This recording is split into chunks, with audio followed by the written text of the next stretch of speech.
Oke, Bismillahirrahmanirrahim. Assalamualaikum warahmatullahi wabarakatuh. Perkenalkan, nama saya Muhammad Farhan Fasya Mandala. Saya adalah mahasiswa Perencanaan Wilayah dan Kota Universitas Jember tahun angkatan 2019. Pada kesempatan kali ini, saya ingin mempresentasikan hasil kajian saya mengenai pengaruh PTSL dan PTSP terhadap pertanahan. Nah, mungkin teman-teman yang belum tahu PTSL itu apa? PTSL itu adalah pendaftaran tanah sistematis lengkap, dan PTSP itu adalah pelayanan terpadu satu pintu. Nah, di sini bakal mengkaji dua program pemerintah ini terhadap bidang pertanahan. Nah, presentasi ini juga sekaligus salah satu tugas di mata kuliah yang sedang saya ambil, yaitu Hukum dan Pengendalian Perencanaan. Nah, mungkin tanpa membuang waktu lagi, kita bakal masuk ya, teman-teman. Oke, secara garis besar di sini saya bakal eh, mengkaji empat hal, yaitu apa itu PTSL dan PTSP tentunya dengan definisi lain-lain. Lalu peran PTSL dan PTSP ini terhadap bidang pertanahan di bidang pertanahan itu. eh, Lalu ada juga studi kasus tentunya untuk memperdalam salah satu mungkin lokasi di Indonesia yang sudah menerapkan PTSL. Dan juga di sini ada penutup. Nah, mungkin sebelum kita masuk ke topik, di sini saya ingin memberikan sedikit pendahuluan mengapa topik ini menarik untuk diangkat. Ya, mungkin kembali ke page pertama. Nah, mengapa sih topik PTSL dan PTSP terhadap pertanahan ini cukup menarik untuk diangkat? Seperti yang kita tahu, teman-teman, kalau teman-teman sering membaca mengenai artikel-artikel tentang bidang pertanahan, salah satu permasalahan dalam pertanahan itu adalah kejelasan kejelasan hukum atau kekuatan hukum dari tanah tersebut. Mungkin teman-teman bisa kata-kata lainnya itu adalah eh, hak atas tanah, ya. Yang dimana hak atas tanah itu, kalau teman-teman belum tahu, belum lengkap pendaftaran atas tanah karena terjadi banyak faktor. Salah satunya adalah birokrasi yang rumit, atau mungkin memang dari masyarakatnya sendiri yang kurang aktif atau mungkin tidak semuanya menyadari pentingnya sertifikasi atas tanah yang mereka miliki. Nah, dampaknya adalah banyaknya sengketa, juga banyaknya permasalahan-permasalahan yang tidak jarang permasalahan tersebut berujung ke em, hal-hal yang tidak diinginkan. Nah, dari permasalahan-permasalahan ini, PTSL dan PTSP bisa dibilang salah satu upaya pemerintah untuk menyelesaikan permasalahan-permasalahan terkait yang disebutkan tadi, seperti itu. Ya, mungkin langsung masuk ke bagian pertama, yaitu PTSL dan PTSP secara definisi ya. Tentunya kita mulai dulu dari PTSL. Nah, PTSL ini kalau secara singkatan itu adalah pendaftaran tanah sistematis lengkap atau program dia ini adalah program sertifikasi tanah gratis yang dilakukan serentak. Nah, latar belakang PTSL ini mungkin udah tersebutkan sebelumnya karena banyaknya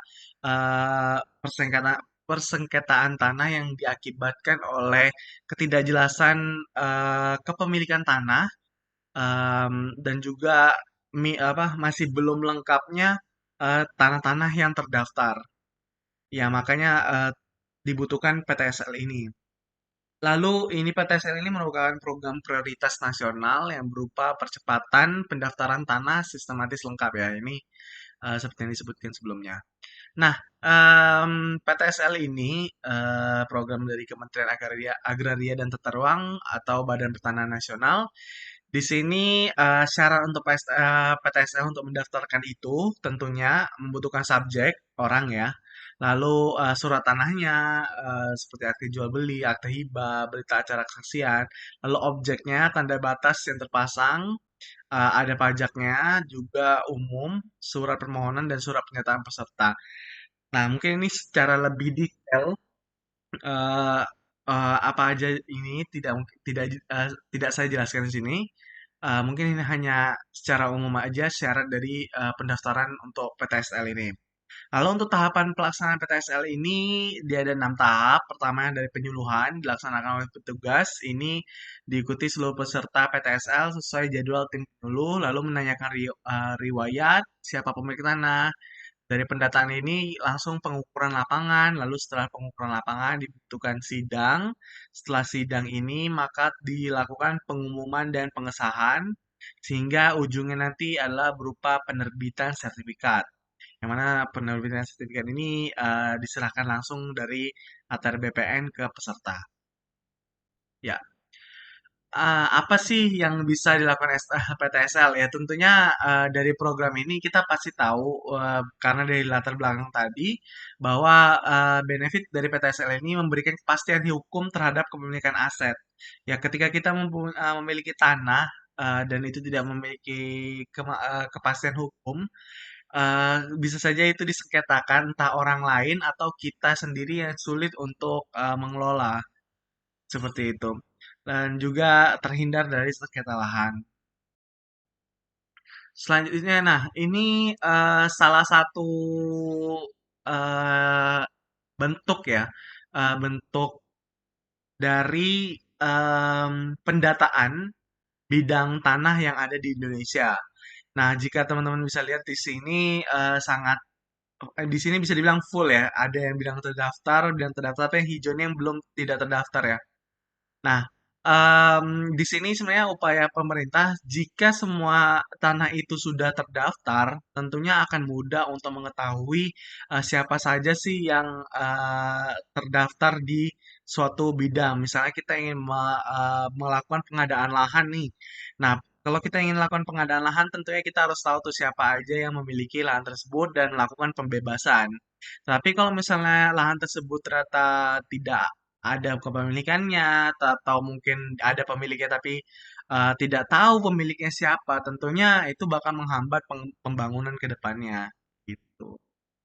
Ya, setelah kita ngomongin tentang PTSL, kita bakal ngomongin tentang PTSP. Nah, ini mungkin sesuatu yang berbeda, tapi dua-duanya ini terhubung karena mereka dua-duanya adalah program untuk percepatan pendaftaran pertanahan.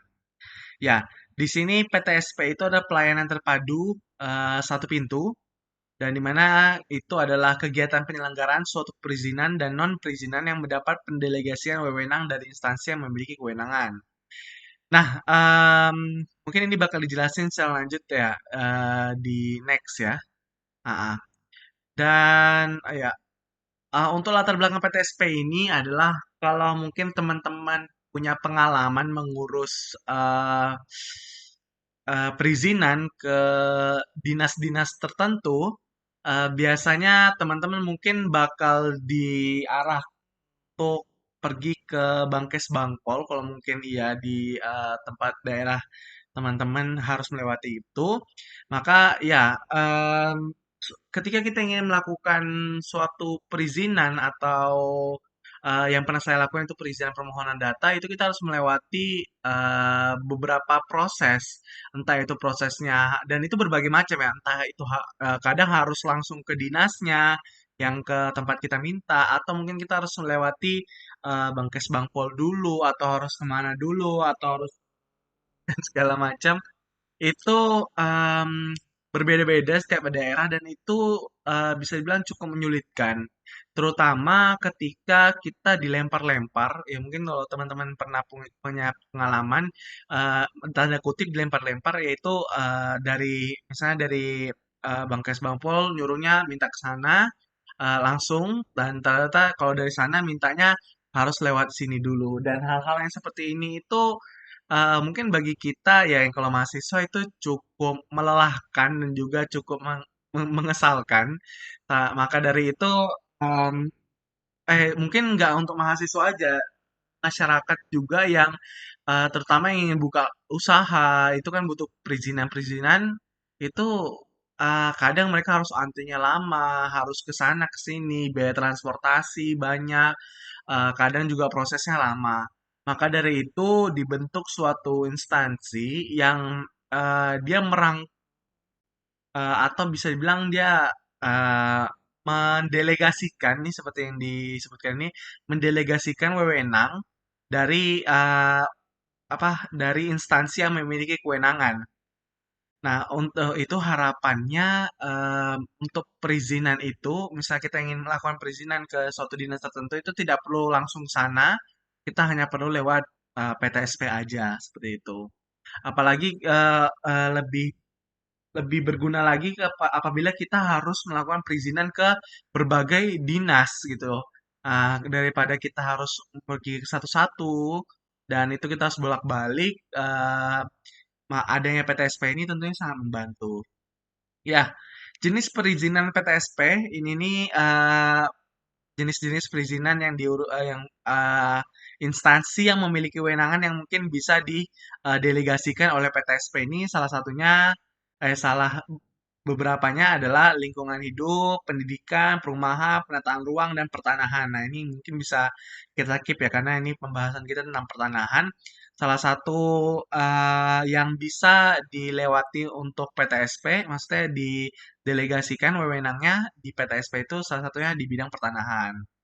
Ya, lalu sistem PTSP ini sebenarnya cukup mudah kalau dibuat secara seperti ini.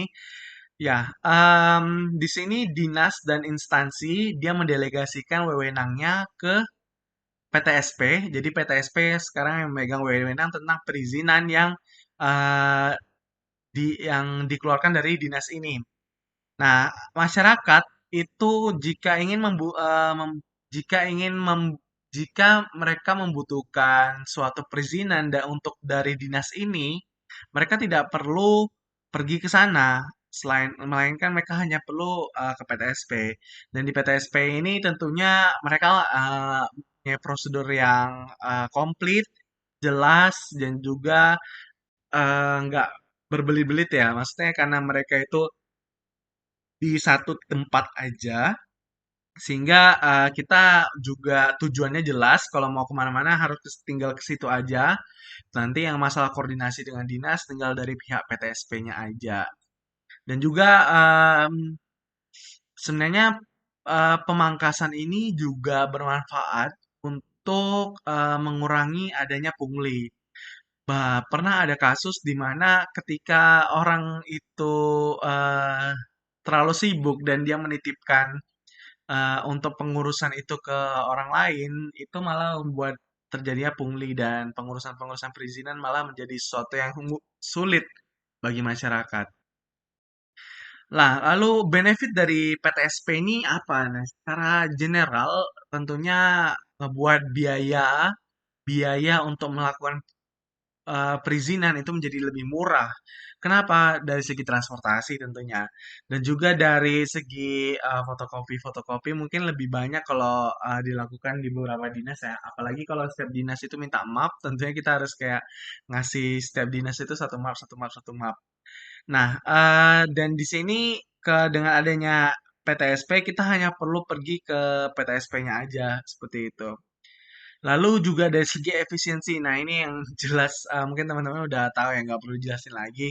Efisiensi di mana dinas-dinas yang banyak itu mereka mendelegasikan wewenangnya ke PTSP dan kita bisa mengakses wewenang tersebut atau melakukan urusan dengan eh, dinas tersebut hanya lewat PTSP saja seperti itu.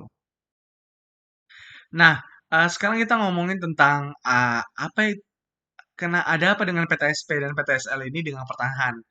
Dari awal introduction kita bilang bahwa di pertanahan itu salah satu permasalahan yang cukup umum yang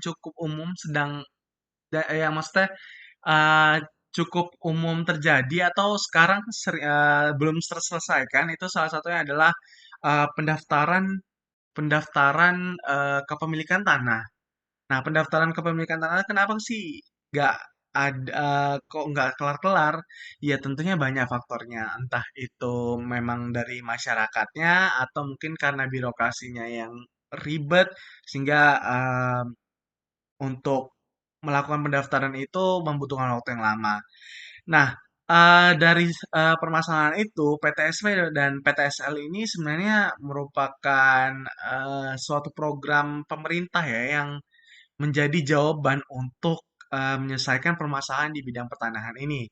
Dari PTSP yang merangkum keperluan-keperluan dari masyarakat itu hanya perlu diurus di PTSP aja dan juga PTSL yang bersifat aktif untuk melakukan pendaftaran ke masyarakat atau mungkin masyarakat yang pergi ke eh, pihak PTSL-nya. Nah, jika PTSL dan PTSP ini digabungkan, maka masyarakat tentunya bakal lebih mudah dan juga lebih cepat ya, lebih mudah dan juga lebih cepat untuk mengurus sertifikasi kepemilikan atau mungkin apa hak atas tanah yang ia miliki seperti itu.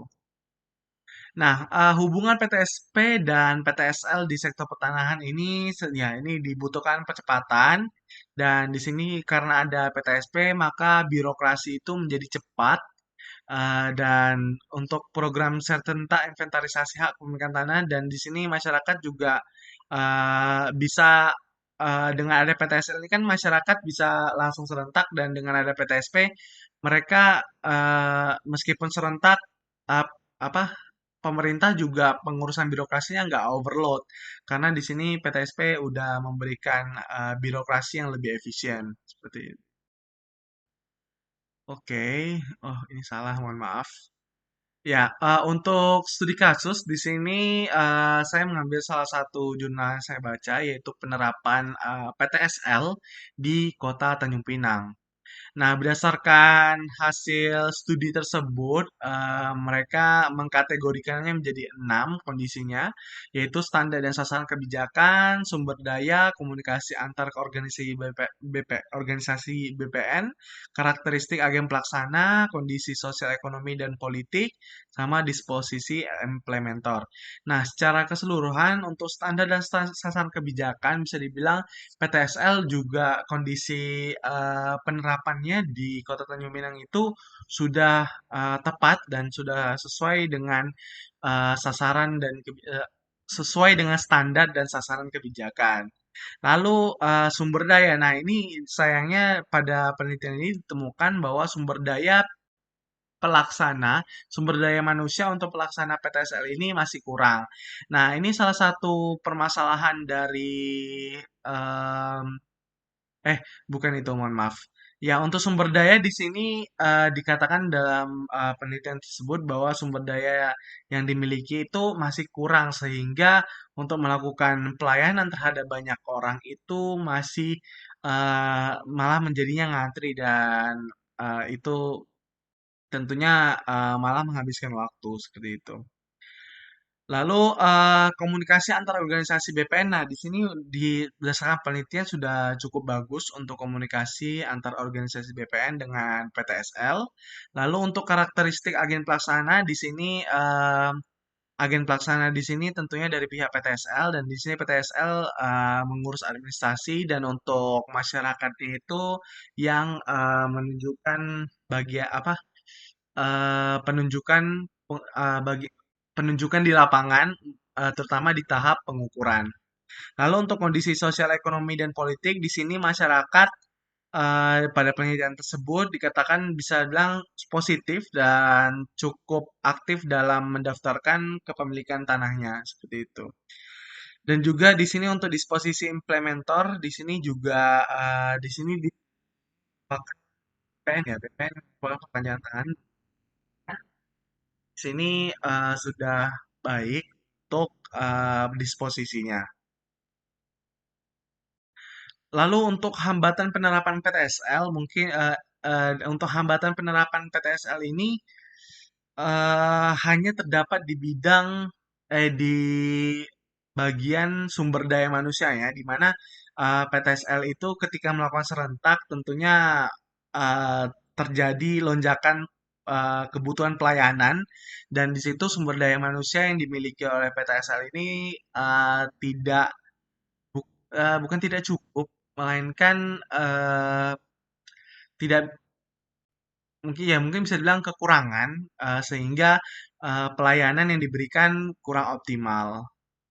Dan juga di situ dikatakan bahwa masyarakat meskipun mereka aktif, terdapat juga masyarakat yang masih belum sadar kebutuhan atau mungkin pentingnya sertifikasi tanah sehingga masih di akhir pun tetap terdapat lahan-lahan yang belum terdaftar juga.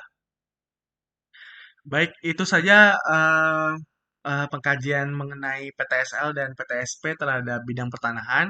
Saya mohon maaf jika kajian saya kurang teliti atau mungkin ada salah. Silakan teman-teman bisa mengkoreksi. Saya tutup di sini. Assalamualaikum warahmatullahi wabarakatuh.